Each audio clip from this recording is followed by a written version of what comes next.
fitnada ugu weyn ee banu aadanka ku fidnooba way dumarka haddii akhlaaqdu ka lunto oo xishoodku ka tago oo diinta alle ay ka fogaadaan banu aadanku waxa ay ku baaba'aan waa intaas bulsho kasta oo fasaadayda fasaadka ugu weyn dumarku uga yimaada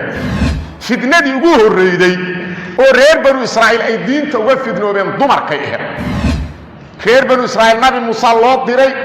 kitaab tawraad la yidhaaha loo soo dejiyey markay gaaloobayeen dumarkaa fidnoobay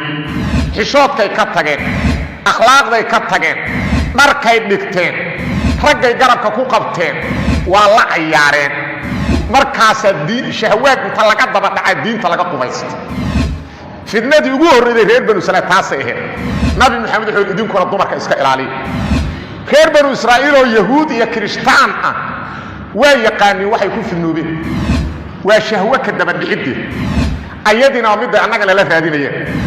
markaasay wax kale awooddooda dhaqaale midda ciidan midda caqli waxay iskugu geeyeen dumarka in la fidneeyo laba gaal hadday shirto go'aanka ka soo baxa waxay tahay qoondada dumarku waa lama taabtaan 30% ay baarlamaanka ku leeyihiin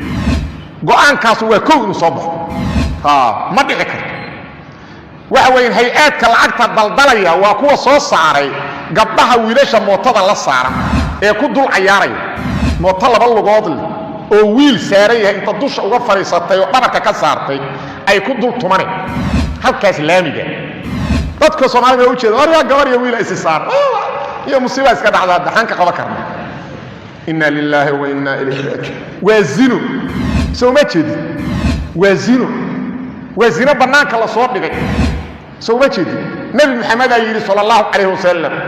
ishu waasinaysataa zinadu waa fiirada gacantu waasinaysataa zinadu waa taabashada miyaysa istaaban ma istaabanaya miya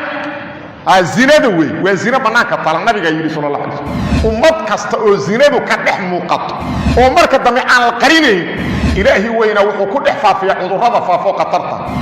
ya soo ma aha maanta waxa adduunka loo taaglay cudur faafa soo ma ya adduunka zinada meeshu maanta gaari adduunka taariikhda malgeed ma gaari iyo shahwa raacid